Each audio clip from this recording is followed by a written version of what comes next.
and the screen sharing. Freigabe. Okay. You should see the screen now. So, during the last lecture we were working on the addition and subtraction implementation. So, I have implemented the add function and tested it, and it seemed to work fine. So now we would continue with the subtraction. Any volunteers?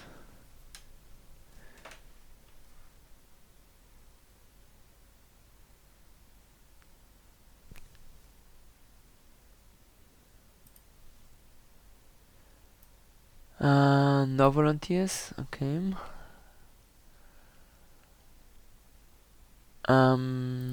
Since it should be quite similar to the add that we have already made last time, maybe Mr. Kaufmann would like to continue his work and add the subtraction. Okay. Then please connect. I don't think anything changed, so it should work good. And yeah, then we will see how far we go from there.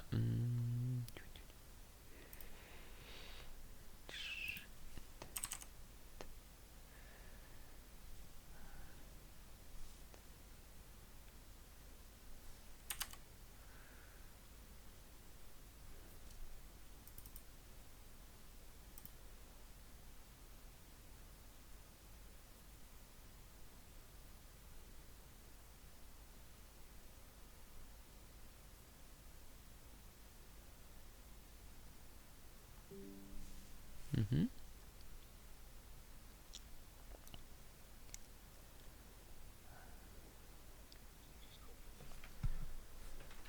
Mm-hmm. That's a good start.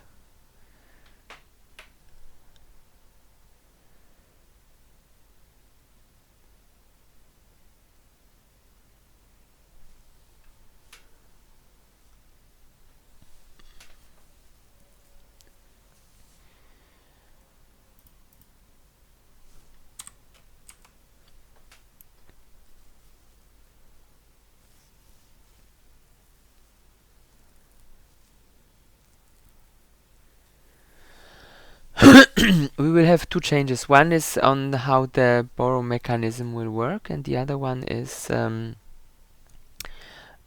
we subtract instead of adding the chunks.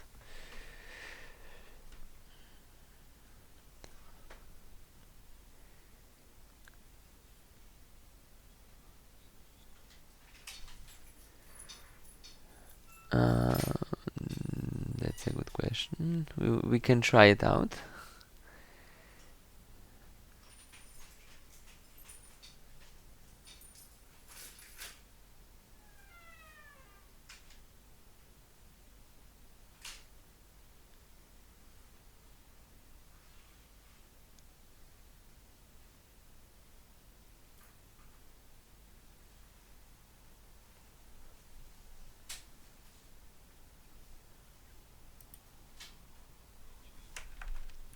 The initial part doesn't change, only what we do inside the loop is subject to change.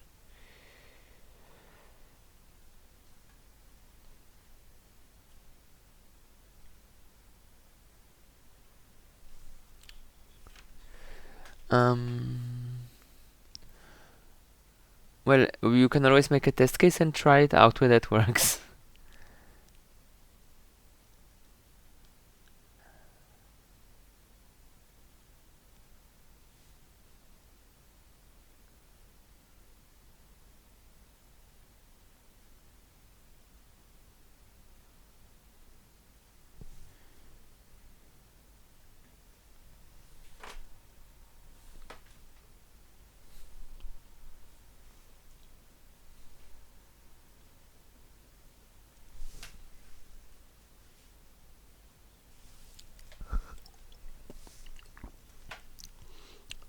What would be recommended is to manually create test data runs in such a carryover scenario, so that we know that the mechanism works. Because if you just pick random values, it's possible that the data selected will not cause a carryover, and then not the whole mechanism will be exercised. So when generating test cases, it's important to think of these edge cases and test for them explicitly.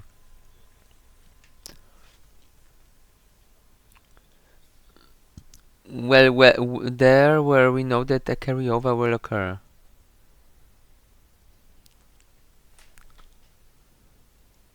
I can set up a test case if you give me the mouse for a second. So we have those two values, right? Let's write them down by hand and see if we run in a carryover or not. Minus this. So we don't care for what's happened later on. So f minus f is 0. E minus e is 0.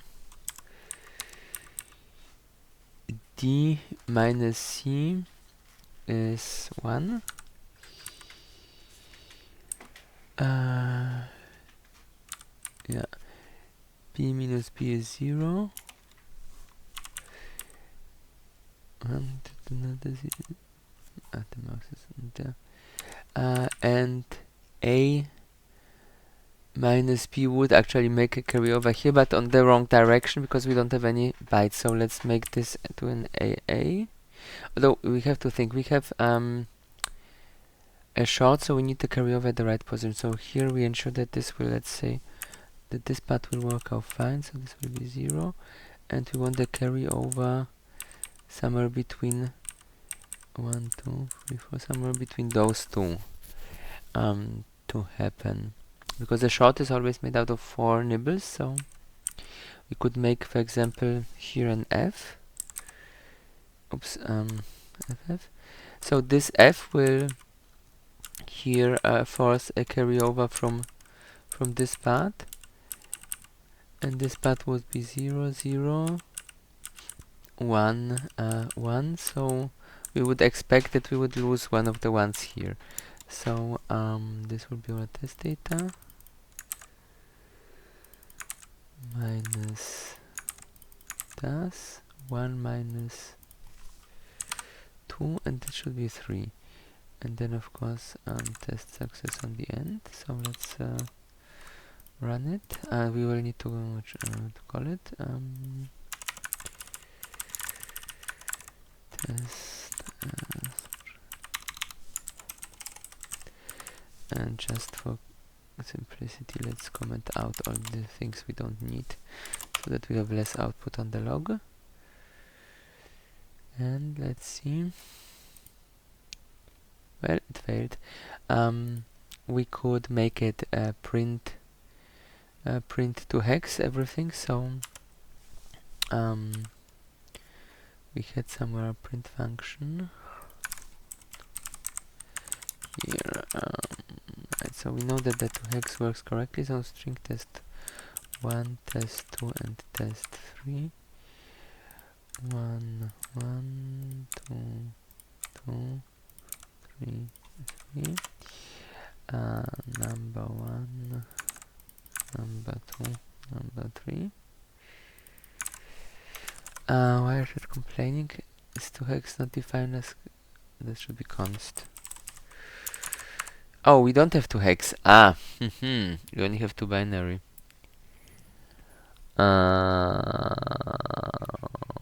That's not so great. We haven't actually implemented. So let's do it differently. We know that the values here are in principle 64-bit made out of 4 chunks. So we should be able to print them using the automatic. Did we do that before? We did not do that before. Okay, so the way we can do it is we just write printf number 1 number percent. What was it? ULL or LLU? I always forget the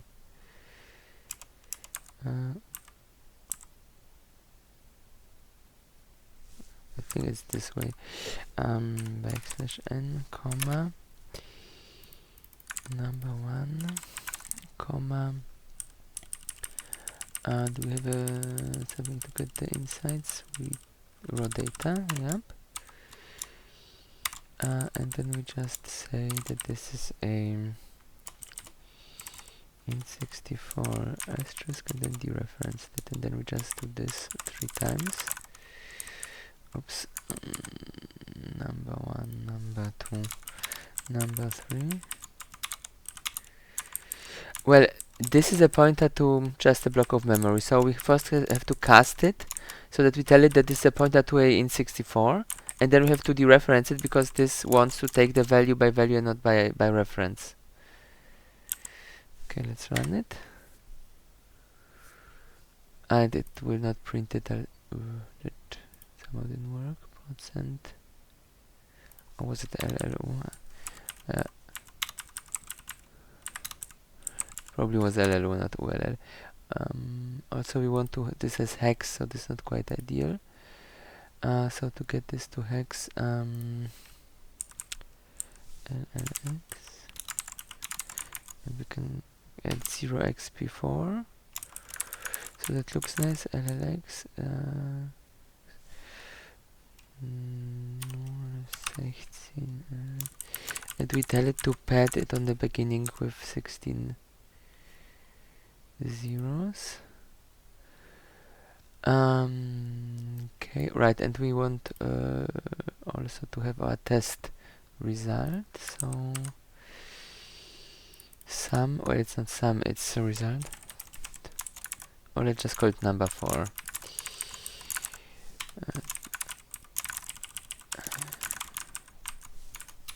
Four. Okay, let's see what happened.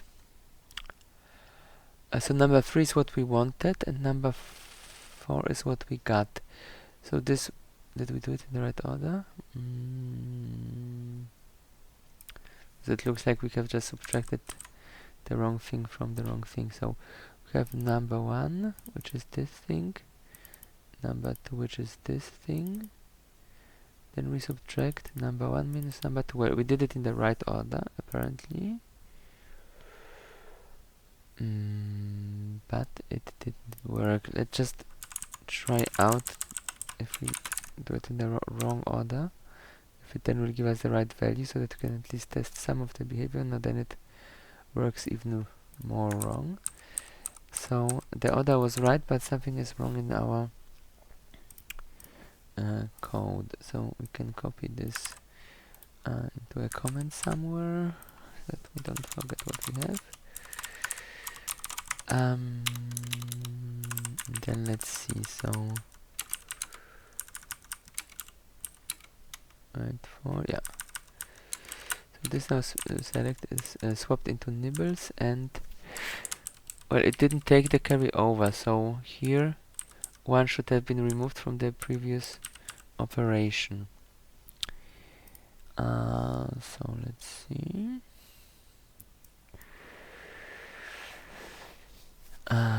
So we start. We have our 2 chunks. We make a temp chunk to which we add the carryover if we are interested. Then we check if the temp chunk is less than chunk 1. Does this make sense? Because we have our 2 chunks, and in the end we will subtract chunk from chunk 1. We will subtract from chunk 1 chunk 2. From chunk 1 we will subtract chunk 2. So if chunk 2 is larger than chunk 1, then this will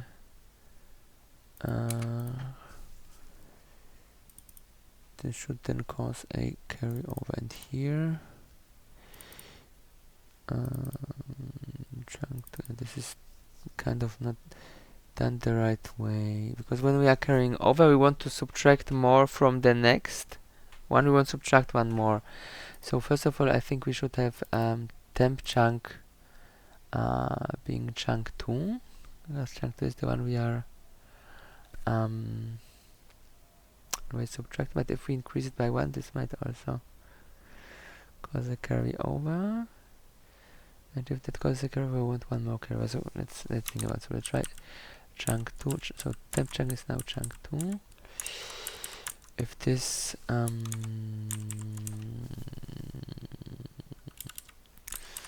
we have our temp chunk, but then we would need to subtract from it as well.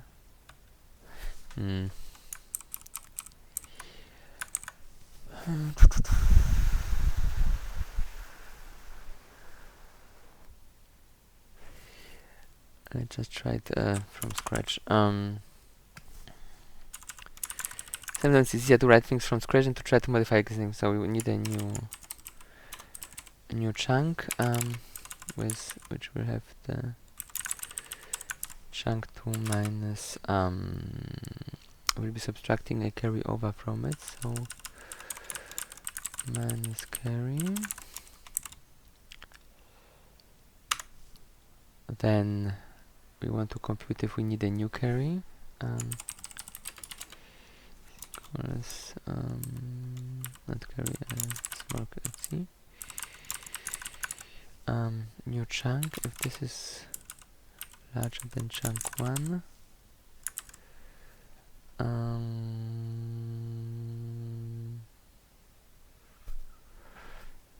or I guess if but that will be for the later case. Then then we have 1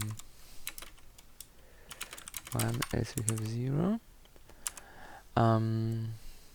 Then we have a new chunk, so then with the subtraction, so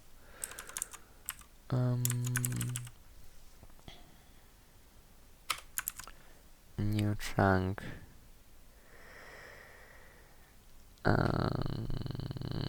will be equals minus equals chunk 2 with the vector subtraction. Then we need to check if the carryover needs to be carried over. So if new chunk is greater than we should have saved the thing, I think. Do we need that?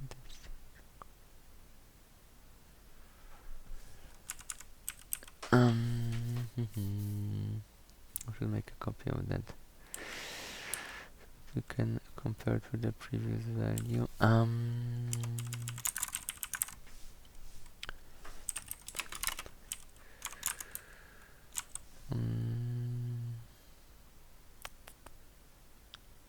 That should be doable without a copy. I think if we compare with 1, that should be okay. We add carry 1, and then in the end we can set. Well, actually we could just directly write it like this. Equals a new chunk minus, and then we check if this thing. No, if it's bigger than new chunk, that's not correct. Maybe it's right. Let's try it out. That didn't work. Right. Start again. Success. It worked. Yeah, that's I think as simple as it gets. So here we are using the trinary operator because we need to clear this thing anyways. Yeah, and like here we only have one additional. Actually, we could improve this here also to just use the trinary operator. Oops. Fragezeichen question mark 1 or 0. That is a slightly bit more efficient. Yeah, actually, how similar is this? Well, not that unsimilar. We have a test chunk, which is chunk 1. Could try aligning that to look the same. So new chunk we just replace with temp chunk.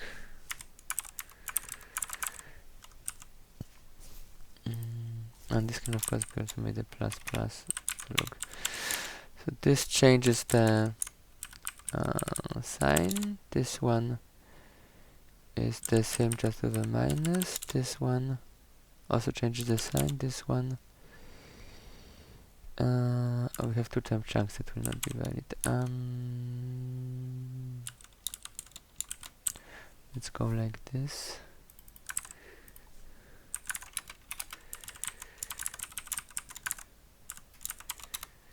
Okay. Yeah. So in fact, in the end, we only ended up changing the operations and here the comparisons, and then it should be working. Well, it was working, so at least in our test case. In principle, we could try to make like a exhaustive test case, but that will probably run for a long time. But we could add it just to see that really everything works as it should.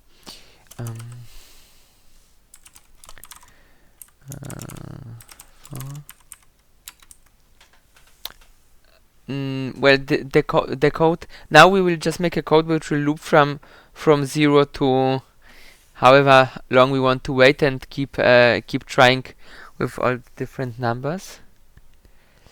But that will probably that will take forever. We can try it how far we go, and then we just abort at some point.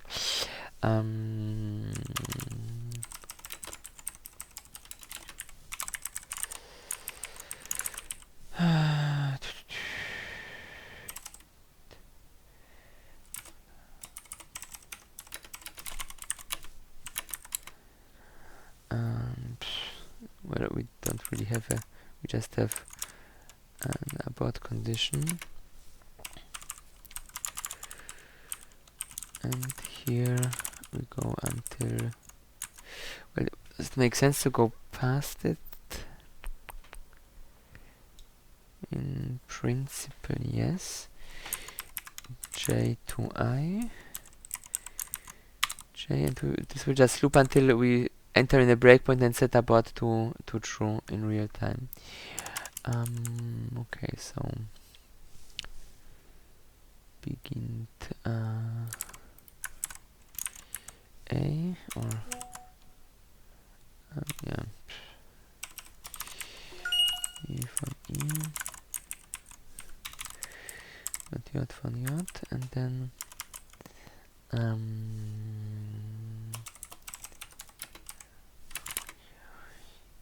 well, let's call it E0. R1 ist I minus J. R2 is J minus I. So we will test both in both cases, and then just up to the max value. And now big int R, well, 0, 1, let's call it, is equals I0 minus J0, and R2 is the opposite. And then in principle those and those should be the same, so if R1 will begin from R1, oops, is not equals R1 0, then break, and we put a breakpoint here, and the other one we also put a breakpoint there, and one here, but I don't think we'll ever come so that far. Yeah. So this should R2 0. That should be fine. Let's run it. Well, it's doing something. Put a breakpoint here. Ah, no, there is a bug. We need a additional abort condition in this loop. and sorry, we should start at 0 and we should make this j is less than I. That makes much more sense. Let's run it again. Okay. To the breakpoint, so we are still within the first nibble. We could make the test more thorough if we switch here to use single characters, not shorts. Then we'll much faster exercise the mechanism.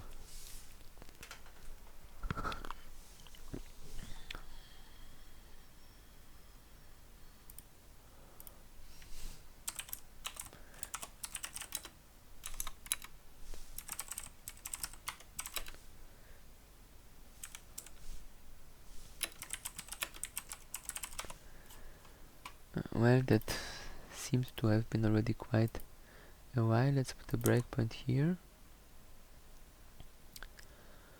Well, we run the first byte and the second byte, so 2 chunks, but we didn't even run to the third chunk, so let's run it slightly more. The thing is, since it tries all the combinations, it really gets exponentially slower the bigger the outer loop becomes. So we would not have been able to realistically test the mechanism with short chunks, but with single character chunks.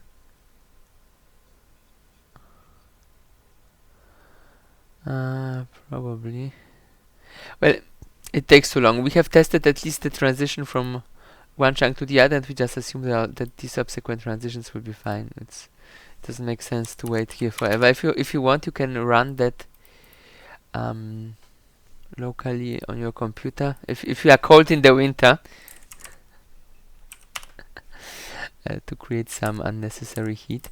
Now, since this is set to true, the loops will not run at all, so we can leave the code inside. And I can show you one more thing you can do. There is a function called is there?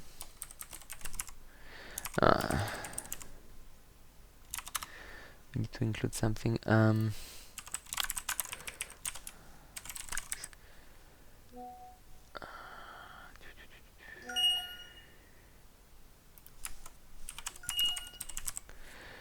Debug break, and if the function triggers when you are running under debugger, then you will get a breakpoint basically even without setting it here. But if it's in a release build, it will just crash the application with an int3 exception. But it's for such a test, it's a nice thing to have here. Okay, and I think our number, except for the things which haven't been implemented yet because they are homework assignments, is pretty much good as is. We could add some more operators, for example, to cast the number easily to other types, but since we expect the number to be bigger than the other types can handle, such a convenience function would rather be risky. We could of course make it such that it throws an exception if the number is too big or something, but that again defeats the purpose of having it, so it would only be useful for testing. We could also add here a to decimal and from decimal function, but that would, I think, just be quite a bit more complicated than to and from hex, because you cannot represent a binary number with an exact, like they don't map one to one in any way to the numbers in the decimal system. You always have like things which carry to the next decimal order and so on and so on. So it's just annoying to do. So I think I will think whether I will give you this as homework or not. I guess it's a good exercise, but it's a bit redundant. But what we will do now is we'll start another helper class, since the begint is complete. That will be a string. So when creating UIs or generally doing things with human interaction, it is nice to be able to use strings, but the computer cannot natively handle strings. Since they can be arbitrarily long, there would be no really efficient way to give you hardware instructions that could really do things. They can of course be like convenience instructions that, for example, just copy a count of bytes or loop through a buffer until a 0 is found, and stuff like that. But these are like helpers and not a full implementation. Also, such approaches with a null terminated string is just one of many things how you can make a string. So the classical C string obviously is just a null terminated string, as even used here in this literal for the hello world output. But null terminated strings are error prone, since if the string gets the 0 gets overwritten, then you don't have an end and stuff like that, so it's not ideal. Also, when writing to a string, you never know how much more you are allowed to write before you run out of space. So more reliable string implementations would want the information how large the allocated memory is and how much of it is used as separate integer values, so that they can be treated in a safe manner. So this will be renamed to just main, and we'll create a new class, or let's just create only a new file. New item is string x h, and well, so having such a string class is quite useful. And you might of course think, okay, so if you are using modern C++, you can just use the std string for everything, which in principle of course is an option. That is a complex class which has a size and the length and all the values needed. It's made to be safe to use, but this string is only available if you have a compiler that actually uses the std, and some more exotic compilers, like for some embedded microcontrollers, might not offer it, or if you need a very old version, it might not be present. Modern compilers should have this. Where it is not present, for example, is driver development for Windows. So if you want to write some own driver for some own hardware that you want to communicate with, then even though nowadays you can use C++ when writing a driver, a decade ago that was rather not not common and not supported. Nowadays it is, but the C++ is just the C++ with no STL at all. And in the kernel you also don't have a C runtime, so you are quite limited. Basically, you need to write your own string class, which is what we will be doing here. And I think also it is quite a nice exercise, since it shows you how such strings can be handled. There will be also an advantage to our own string over the std string. The way the std string works is it just, whenever you assign it, like one string to another, it always makes a deep copy of the whole string, which is the let's say fail-safe approach, because then you really don't have to worry that someone might want to change something in the string buffer, and then this will be reflected in the buffer and stuff like that. But on the downside is that each time you do such operation, you need to allocate a new block of memory. Since it's a string, it might be a large amount of memory you are allocating, or even if it's a small amount, then the allocation is comparatively slow. So unless you are then using again some own allocator to optimize things, the string assignments are simply consuming a lot of compute, which often you might not really need. If you want to pass a string as an argument or something, then you don't need to make a copy. You could of course pass it as a const reference, but then again you are limited in what you can do inside. And if you, for example, would have a code where you want to modify the input argument but only in rare cases, then it already gets complicated. And another approach how strings, or generally things that contain well, container types, let's call it like this, like our big int or our string or other things that one might generate, like vectors or arrays, lists, etc. So another method how this can be managed is with a mechanism called copy on write, which means that internally they contain an inner object which is reference counted, and when you are assigning, when you're doing just normal assignments, whether you are returning something as a value or assigning just inside your code or passing it as non-const ref arguments, then it will only assign internally just one pointer and increment the reference count.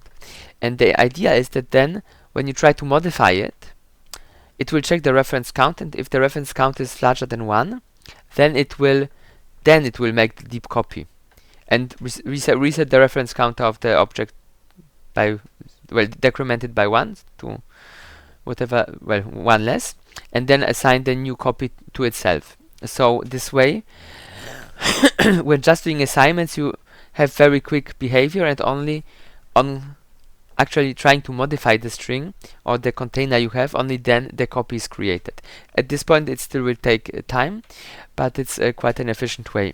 STL tried to mitigate the overhead of this copying by introducing move operations, so that if you are returning a string from a function, that since it's a return function and the string will not need its content, it can do a swap with the string that was passed to it as a return value, which is of course a good optimization, but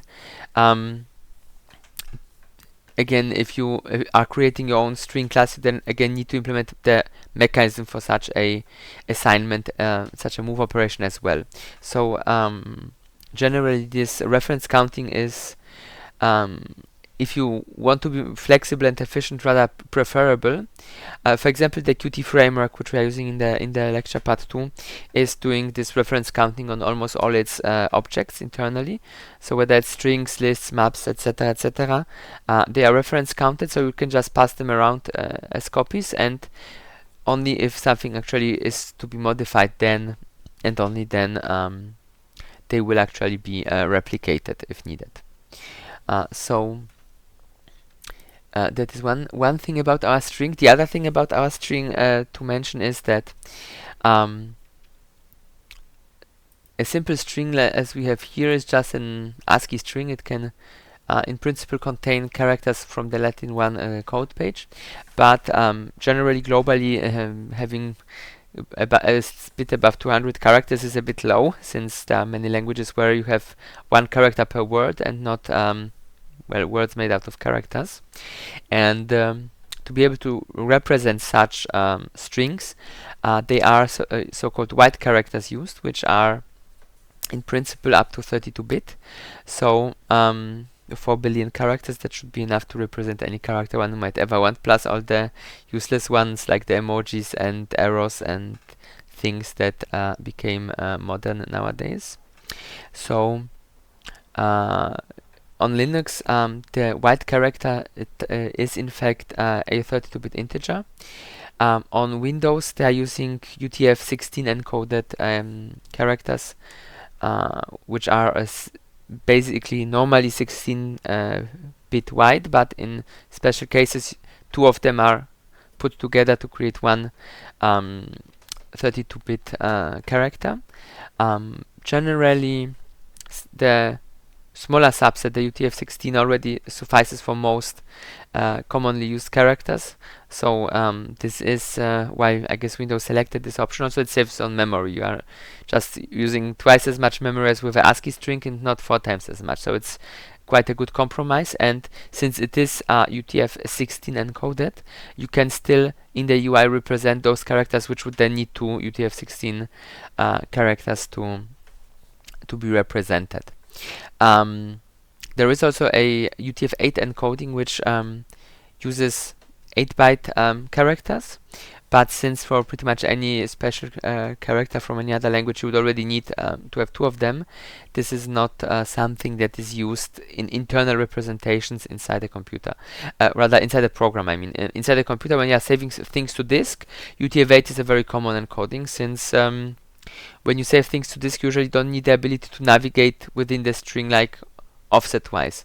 However, when you are using passing strings, doing something with strings inside the memory, you want to be able to address positions to search through it efficiently.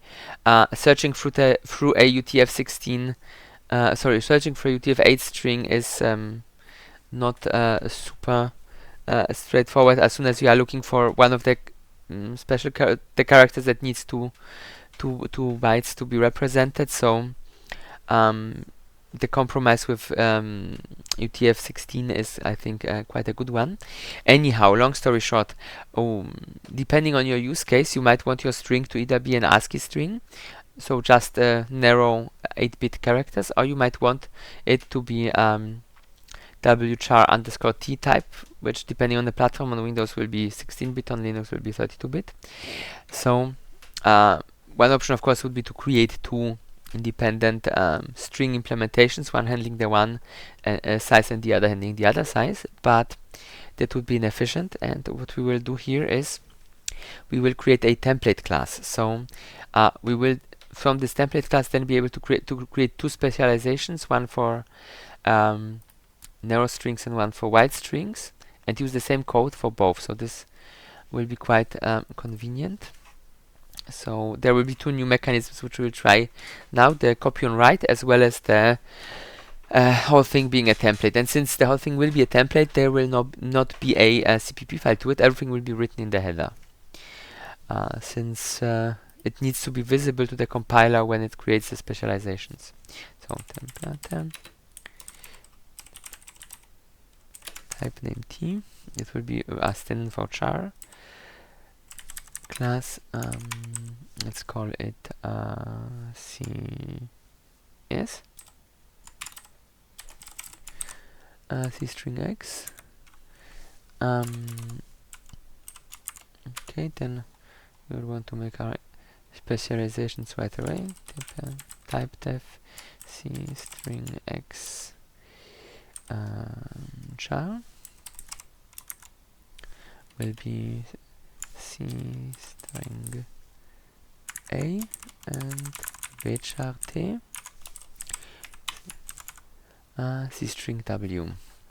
So this are the two type names that we can use to refer to those different types. And as said, on Windows this will be 16-bit, on Linux it would be 32.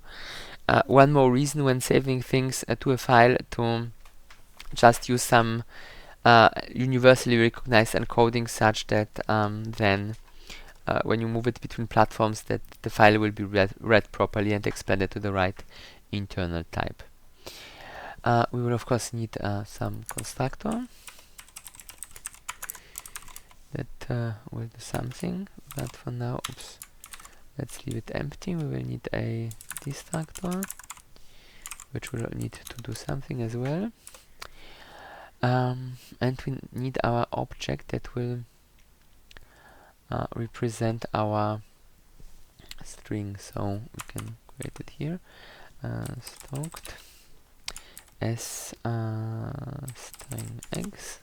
The same name, just with a S for struct, as I think a nice convention to name it. But of course, the name can be anything. It just needs to be consistent. And then we will add it to it two variables of type size t. Size t is on 32-bit systems 32-bit and on 64-bit systems 64-bit. And it's recommended to use the size t as a length or count parameter, usually so that you will not run in a situation on any system that you would exceed the capacity of your 32-bit value if you would use one. There are some edge cases. For example, the Windows kernel has strings, and those strings use 16-bit length variables, obviously because in the 80s when they developed it, or 90s, I think early 90s, they didn't want to waste too much memory, and usually a string doesn't need to be so much longer, especially not in the use cases for which the kernel is using it. So if you are working with text files, you of course might want longer strings, but within the kernel you have paths to things or object names, so a 65 kilobyte is more than long enough for any practical purpose. Also a peculiarity there, the length parameters are always in in byte, not in word count. So if you have a string that is a wide string, you can only use 32 kilobit maximal length. So that's a limitation of, but our system will not suffer from this limitation. So we'll add a uLength, which is which is just the length of the string used. And then what we also will want is the actual amount of memory that is allocated, uCapacity, and we will say that this is in watts, not in bits, not in bytes, so that we really operate with the count and not the size in bytes of the buffer. This is more convenient. And we always should ensure that we'll add a terminating 0 to our buffer, so that we can feed such a string that we have here into a C function that expects a null terminated string. So this adds flexibility. And what we'll do here with this next thing, we'll add an array pdata, which will contain our data, but we'll make it only 1 character large. And the idea is that we will allocate a larger memory block. This struct will then reside on the beginning, and all the additional data will be basically part of this array and will be usable. And yeah, this is quite an elegant way. Instead of having like 2 allocations, we could have, of course, here a pointer to another memory block, but then you need 2 allocations to copy anything, to create anything, which, as we said earlier, we want to avoid allocations as much as we can. So we want the whole thing to work ideally with just 1 allocation when doing a copying. And then of course we need a variable for that as a pointer or ptr. We could also write it like this. Oops. If we want to save on characters in our file, but it's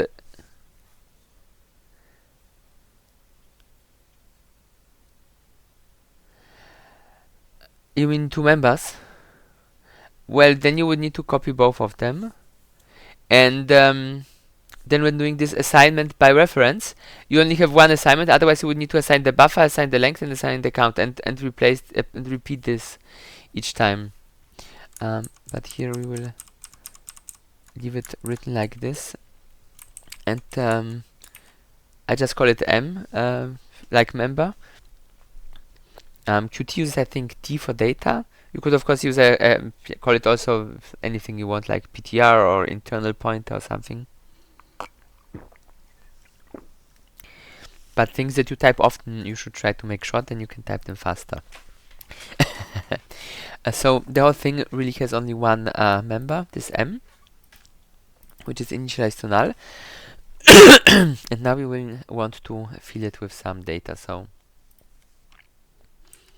we can create a constructor that will take a const t asterisk string and an optional size t ulen -1.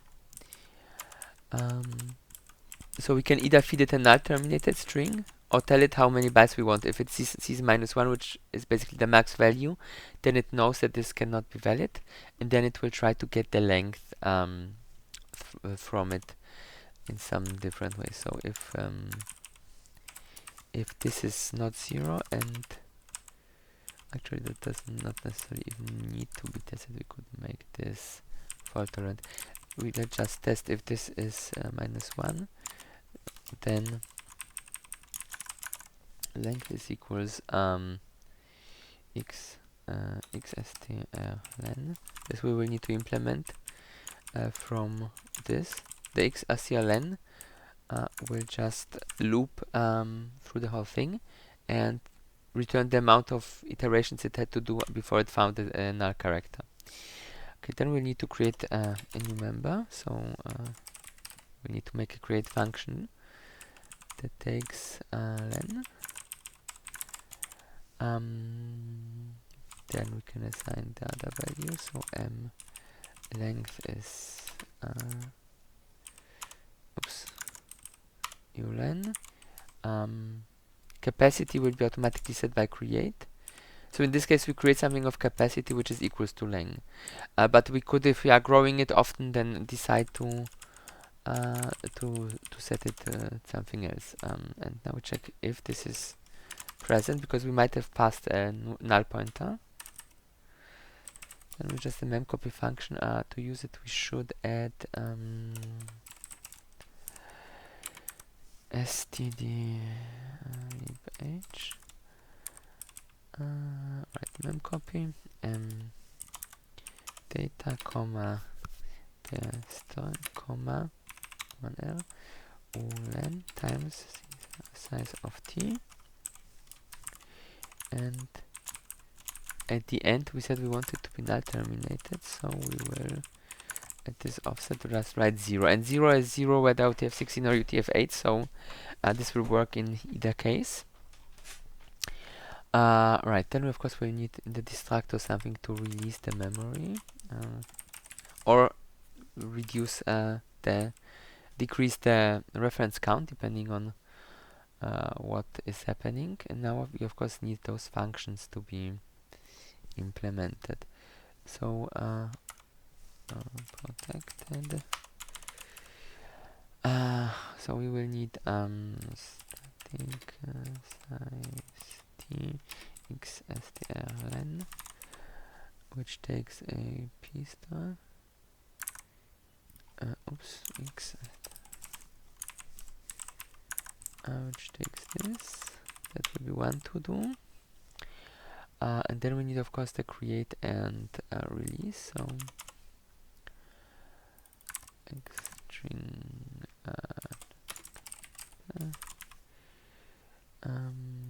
size t capacity, and then void release. We could make it such that we feed it always the member here, that this to make it more similar in behavior. But if we do this, then we of course need to set m as equals although in the destructor it's kind of pointless, because the destructor will not there will not happen anything afterwards, so we don't need that technically. Okay, and this will of course you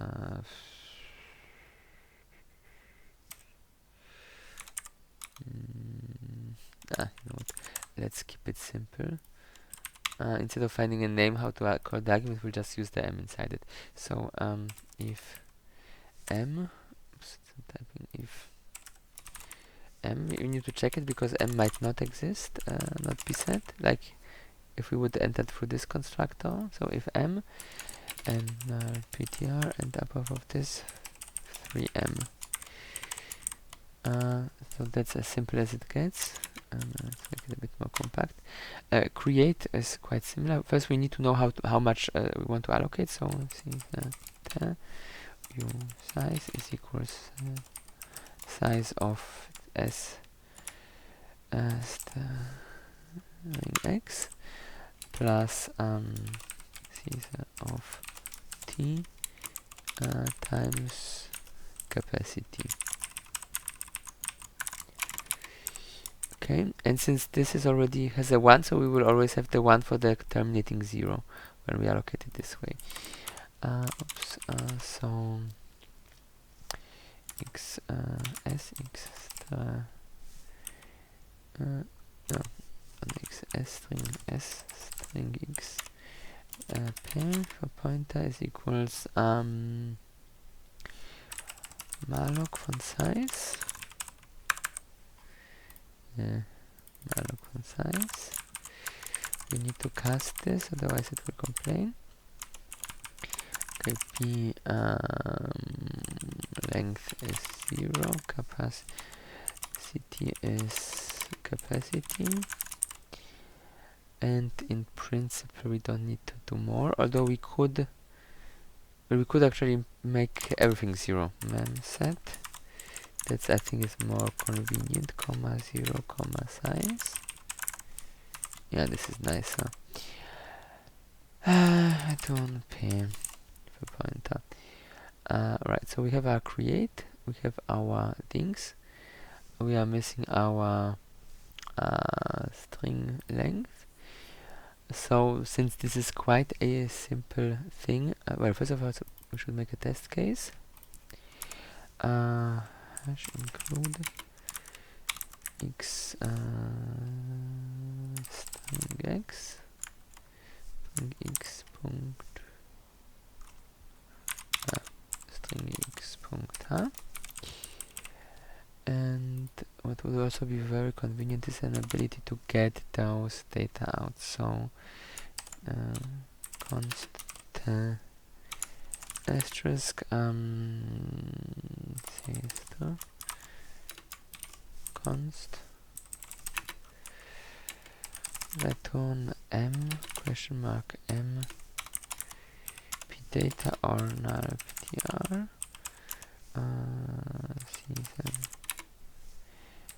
size const 0, not size, we want length,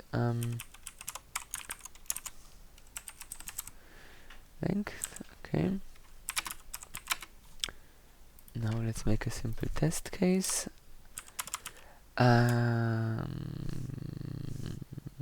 It's string a, or a string. What is complaining?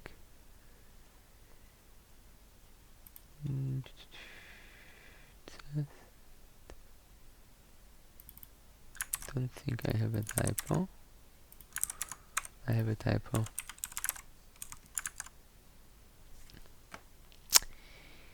Indeed. Right.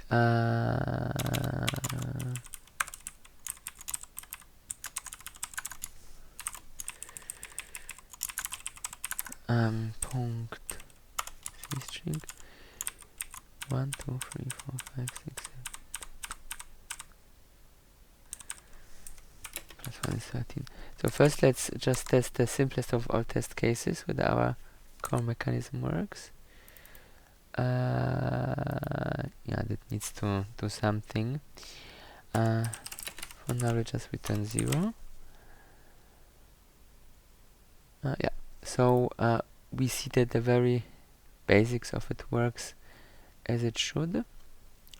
Wait, and release is not quite right yet. We are still missing the reference count, so we'll need to add this, of course, later. And I think I will change it to be aligned with how we are doing things with the other function. That will make it a bit more flexible. Create m, release m. For now. Okay, so now we need a volunteer to write the the x string length, so that we don't need to specify the count here. This is quite a simple assignment. In principle, you create a variable which contains the count, which starts at 0, and at the end you return that, and in the middle you just have a loop which loops through the whole thing until it finds it. So, any volunteers?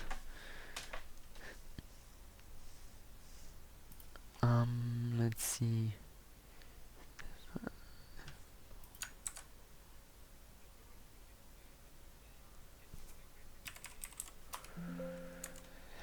Sure. So, you create a variable of type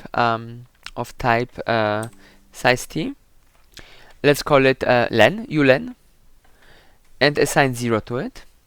And then you make a loop, which will loop through every index of p string until it finds then it being the number 0. And with each iteration, it should increment, of course, the counter variable by 1, except when it finds it. When it finds it, then it should just break the loop, and then should return whatever is in this variable.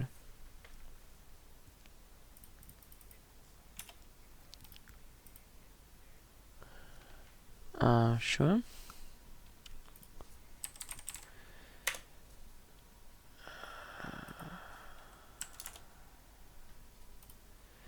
Yep. Chat is here. Someone already did. Yeah.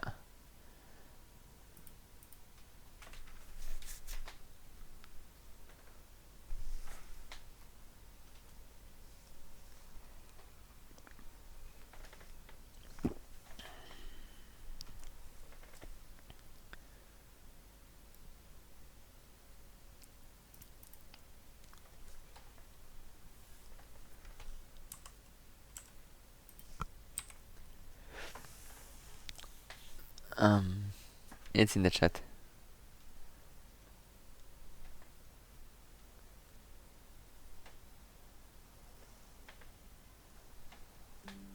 Mm-hmm.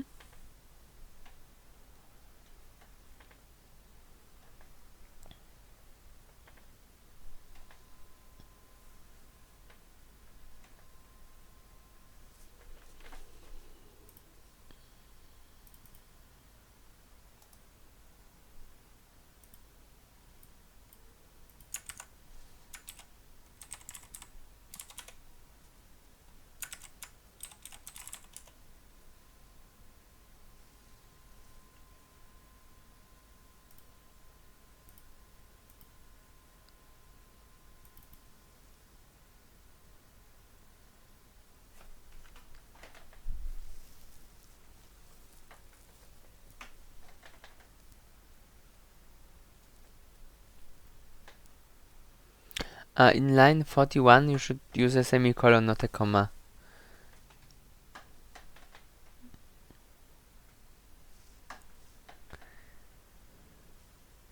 Yeah.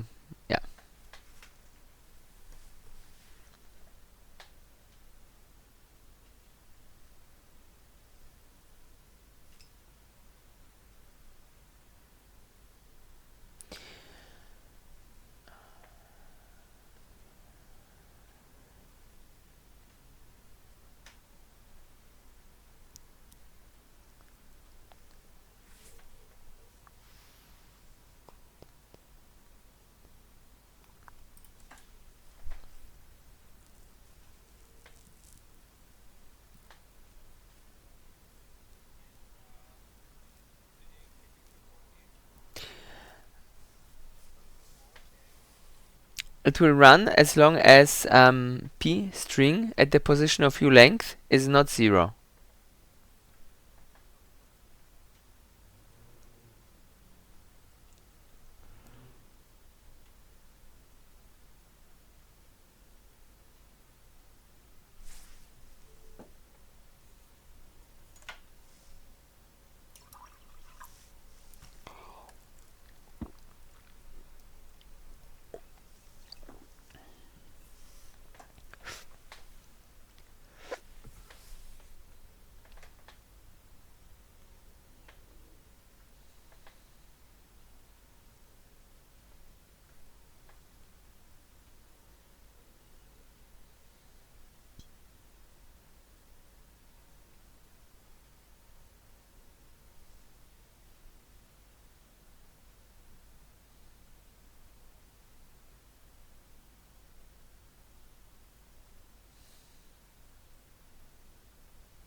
So you want to access an entry in the p string array. So you are using the square bracket operator and put the variable inside your ulen, which is the index variable.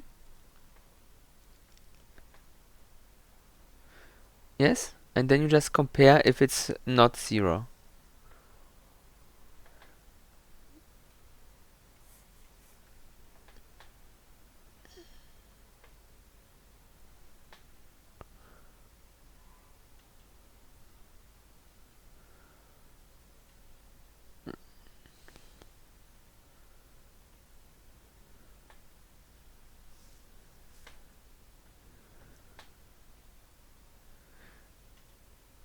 Mm-hmm.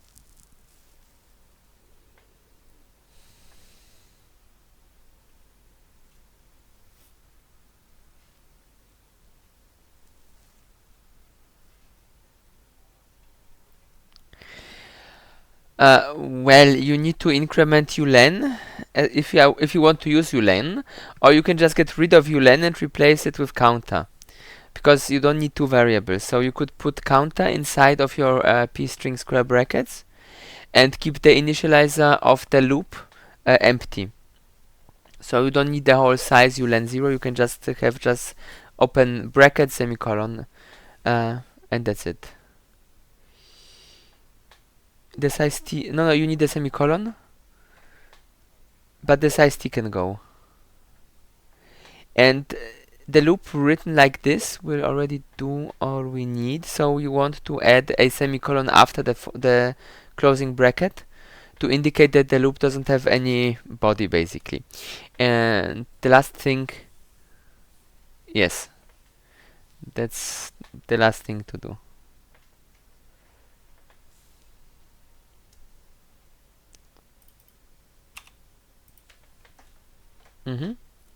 Just add the empty line so it looks nice between 40.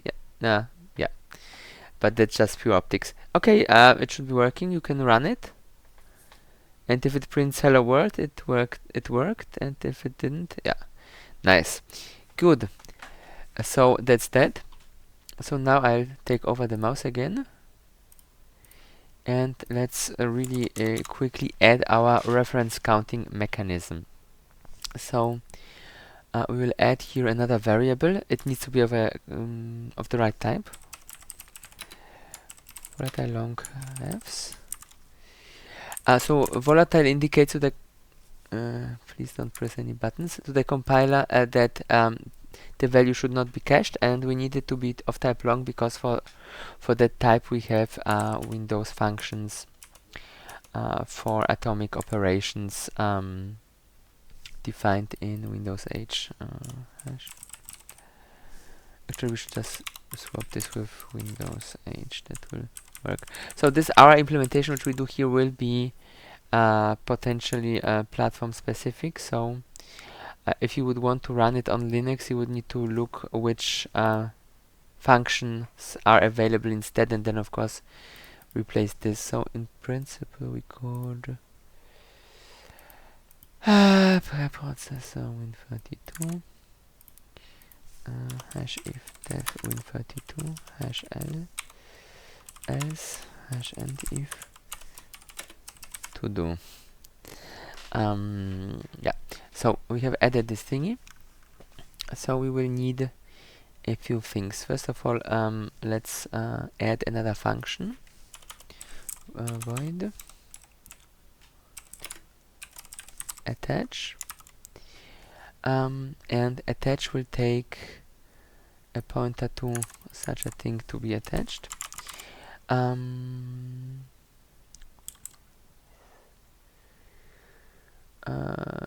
For release, I will switch this back to work like this for now. Okay, so the attach thing is quite simple. It just makes first it calls release. In case there is some, I wanted to check if m exists. And this is equals ptr then again. So first it calls release to ensure that everything that might be attached is released, and then it makes m is equals p, and then it makes it needs to increment the counter, although we should first test whether p actually exists, because we might have a scenario where we have added an empty pointer. Interlocked increment, which actually works also without the underscore. Should be defined. Interlocked increment. Oops. And it takes the reference to m refs. And this function is implemented using atomic instructions inside the CPU. So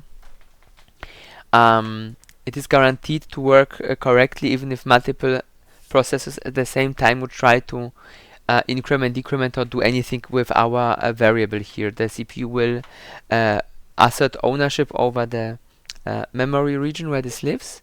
It will and as long as it holds this ownership exclusively, then no other CPU can write to that memory location. Then it will do this operation, which might internally be made up of more than one operation. Like in this case, read the memory into the register, increment it by 1, write it back. So there are multiple steps to this process, and only once it's done with all those multiple steps, it will relinquish ownership. And we will later use one of a more complex operations, which makes it apparent why such atomic instructions are important when accessing things from multiple threads. There would be ways how one could implement such a thing without atomic instructions with the help of the operating system, but then for each such operation you would need to call an operating system function, which is notoriously slow. So being to use such atomic instructions to implement lock mechanics yourself is extremely useful. Okay, so we have here our increment. At this point it's quite still a simple thing. Just here we will change not m is equals, but we'll just start with p, for example, and then we'll just attach it p. So we'll change the name to p and attach p. And then the next thing, of course, is our release, which now will need to be smarter. It cannot just delete the thing, because it might be referenced by multiple objects. Quite not yet, since we don't have a means to assign it yet, but we'll have that in a second. So first, let's see how we do that. We of course check if any m exists, because it might not, and then we will be checking what's its reference count. So if interlocked decrement, it takes again a reference, and this function will return the result of the operation. So, and the important thing is the result of the operation at the instance where the operation happened before ownership of memory was relinquished. So if you have two processors trying at the very same time to decrement, one of them will be halted while the other will do its operation. It will get then the result of a decrement of 2 being 1, so it will get 1, while the other processor will then only be able to do its operation, and then it will get 0 as a result. So we are checking if it's 0, and if it's 0 we can do 3, and else we just set our pointer to null and not do anything else. So this way, this should ensure that we will always behave correctly. So what we now need is some mechanism to do this assignment, and for this we will add a function just called assign.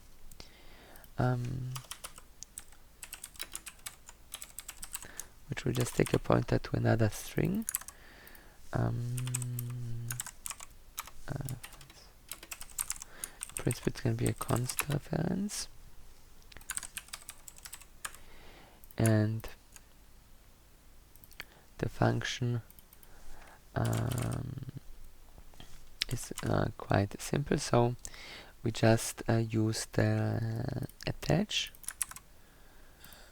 Actually, we just need the attach, so we don't even need to have a custom function for that.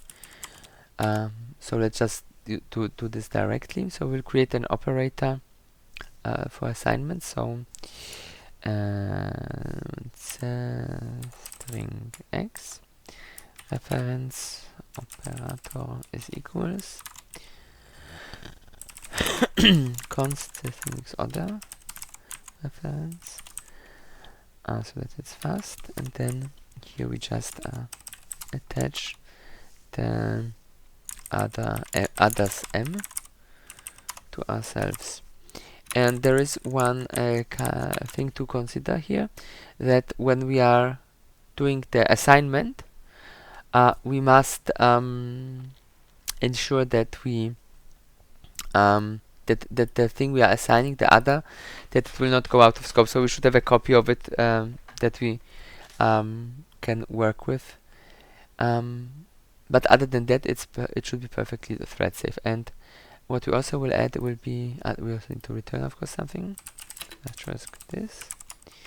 And what we'll also add will be an assignment, a copy constructor, so that we can also use the other way of assigning. So when we have both, then we can use assign and return and everything from functions. So let's try it out. So we have a string 2. Let's do it more complicated. So let's call it my string. This will be temp string. Temp string will be in a scope, so it will get out of scope once the scope ends. Here we assign it, and then we use my string here, and the thing should work. So let's put a breakpoint here, a breakpoint there. Okay, something's complaining.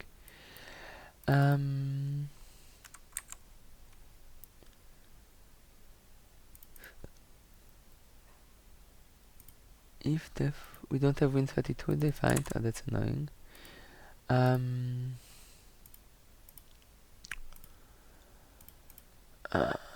Yeah, that's damn it.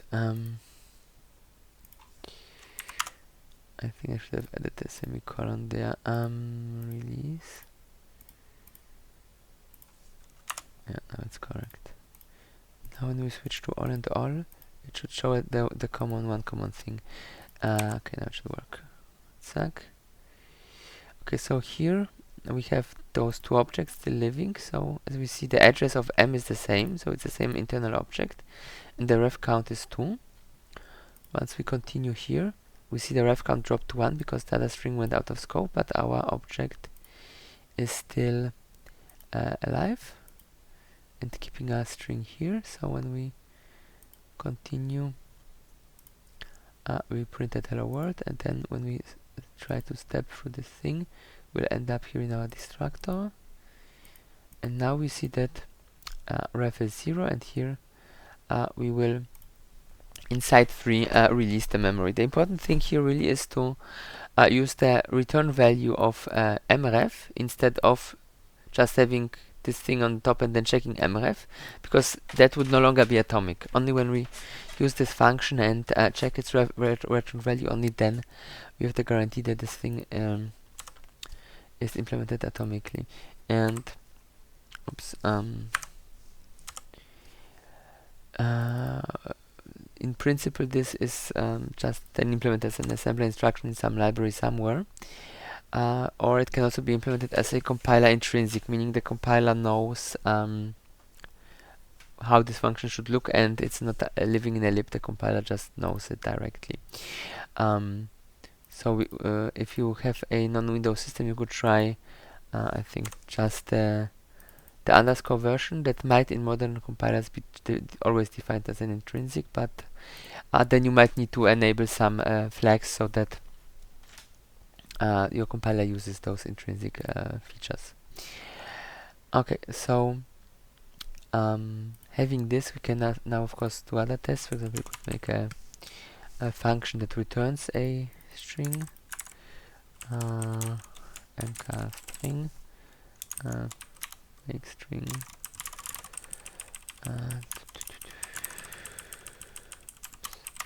make string, temp string, return temp string, and then here for example like this, we can run this. Okay, so we are here in this return. When we step into it, it didn't brought us anywhere. Let's try again in this overview here. If we see anything more interesting, no, we won't.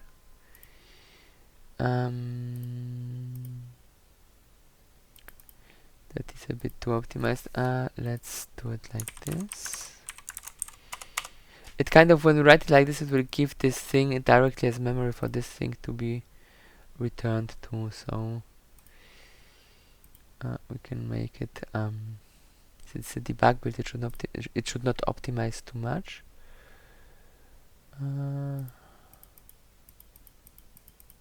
It already used the memory.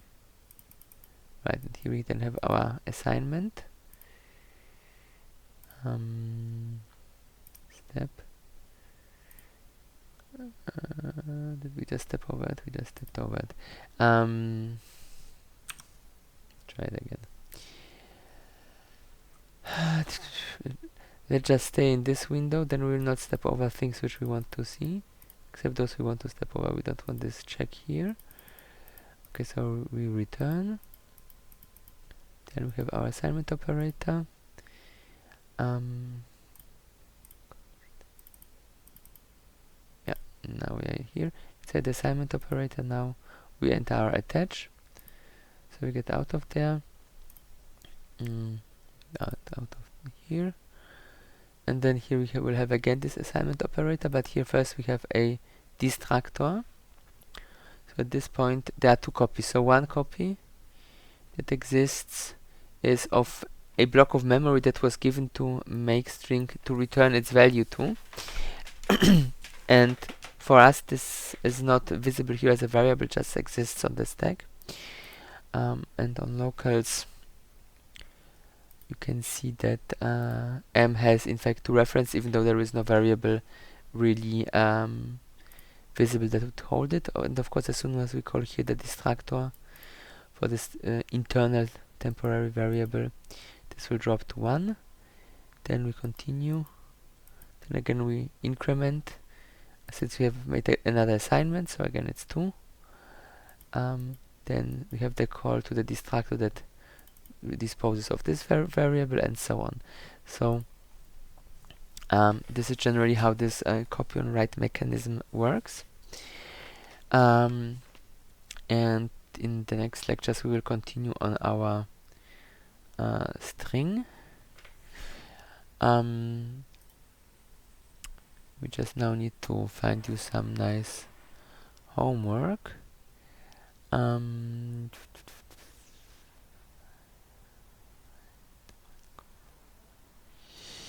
Now what is, let's go back to this big int and add to decimal. This is a simple assignment. It should not be that much more difficult, and since you already probably have made 2 hex, then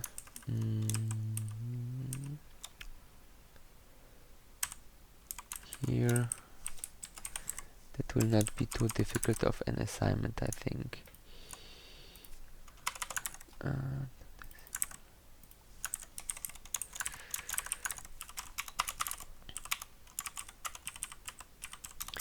And then on the string we will work during the next lecture and think what we can create as assignment there. But this will not be homework 3, I think this will be homework 4 already. Wait, how did I label this? I didn't label that consistently. Let's just don't give it a name, just tell it homework from, and then the date. What's the date? 23. 2310. Implement this function. It should convert the current value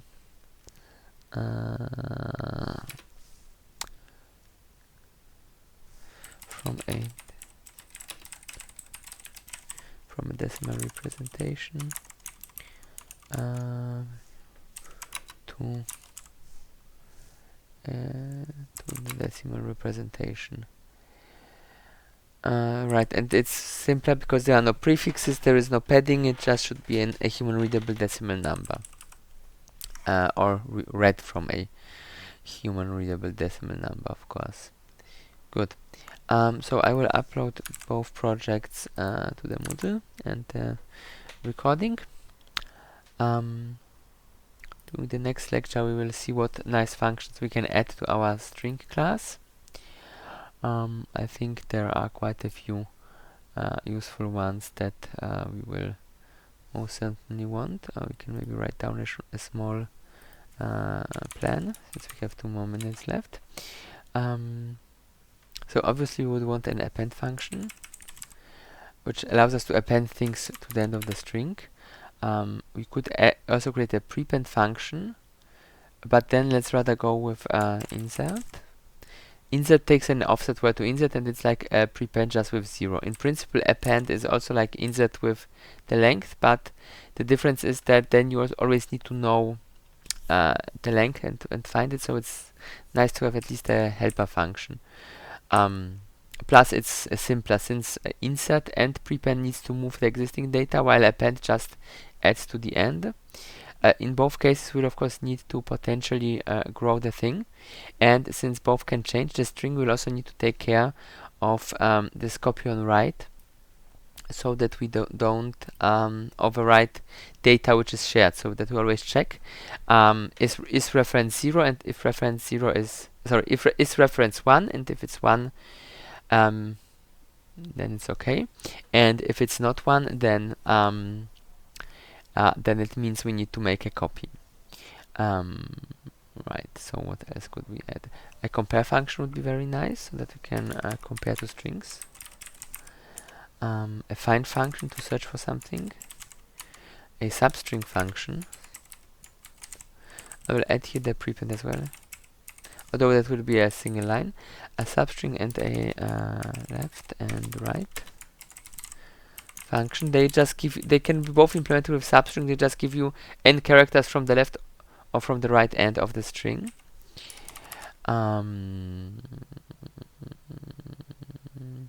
We could add a advanced function called remove, which takes an offset and the length and then removes something from the middle of the string, basically the opposite to insert, and similarly complex since it also requires movement of data.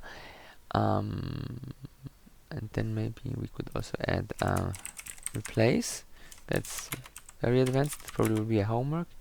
And we could add a trim. Trim basically just removes white spaces from the begin and the end. Some languages have like a trim L and trim R, but generally you just if you want to trim, you just want to trim from both sides, so you just leave it as is. And that should be it from the most important ones. And we're also running out of time, so I'll stop the screen recording.